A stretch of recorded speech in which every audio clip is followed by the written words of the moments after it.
It's a little bit like being a foreign language speaker, being pushed into a completely different country. The connection between what I see and how it is in my head, there is a gap. Many people kind of don't understand that when you say you're in pain all the time, you're not over-exaggerating. I miss cheese so much, and bread.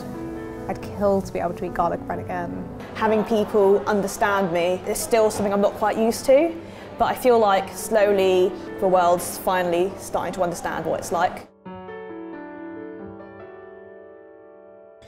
I have postural orthostatic tachycardia syndrome, which means sometimes when I stand up, my heart can't quite compensate for that and I collapse.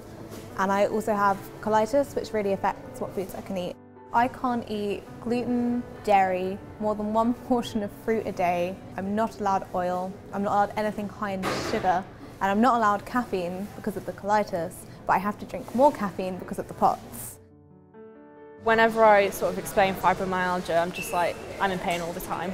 But there is so much more to it. Fatigue is just, it's like all-consuming. It's like having the flu just constantly. ASD is an autism spectrum disorder.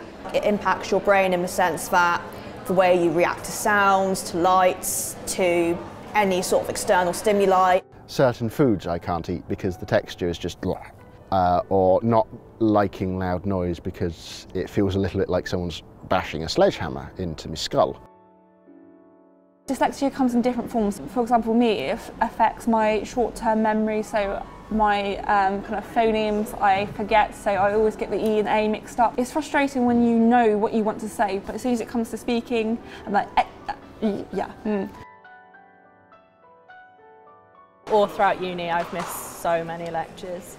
If I'm having like a flare-up or anything like that, like the shower, like the water hitting me can just be painful. And then like I don't want to leave the house, and it does create that kind of impact on your daily life. I can't last minute decide to stay and do more work because I need to have food on me. And I have to be very careful where I study because if it's somewhere where there's not a lot of people, I worry that I'm going to faint and no one's going to find me. The effort of maintaining a facade is exhausting. So in that respect, being a student, it's quite tricky. It's like everyone's on an inside joke that you're not part of. I think the thing that upsets me the most is when people decide that it's up to them who can and can't use a disabled toilet. I very much need it because, I mean, if I collapse, I need the red cord, but in some places I feel like, oh, is someone going to shout at me if I use this toilet? Am I better off just risking one without a cord? I remember one time I got on the bus and it was full, and like I sat down because I was in absolute agony, like I couldn't believe it. And this man, he was like, oh, I think you should get out of that seat, and I just burst into tears. I had an experience in sixth form where people couldn't reconcile the fact that I had these learning difficulties, but I also got decent grades. They'd be like, oh, she's cheating. The reason we have these external arrangements is because our brains take longer to process things. It's about making us being able to perform to the same ability as anyone else. Sometimes a lot of people will be like, oh, you're stupid because you can't spell. You're an English student, you can't spell. And there is that line between what is just a joke, harmless joke, to what is actually borderline, bullying.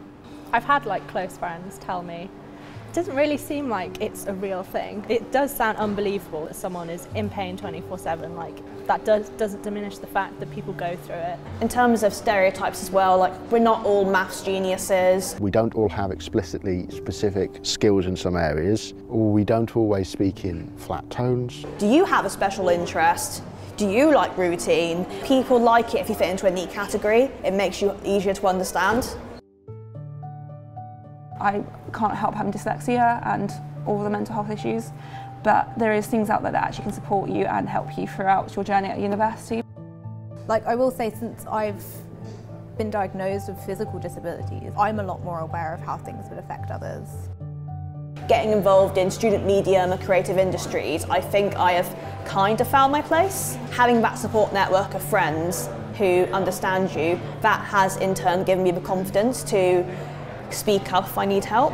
Just listen and listen to them complain, because that's all you need to do sometimes. If they have to do something to make their life a little bit easier, don't judge them for it. I think it would be really helpful if people stopped deciding that it's up to them whether or not they think someone is disabled. Just because someone isn't in a wheelchair doesn't mean that they're not allowed to use that facility. All I want is to be treated as a human being, but also to have an understanding. That is all anybody with a diagnosis of autism really needs. If I'm holding you at arm's length at points in time, it is not because of you. It's because I need that time just to refresh, revitalise and get back on with things. But to my friends' credit, they've always made those allowances for me and they've always understood, and I can't thank them enough for that.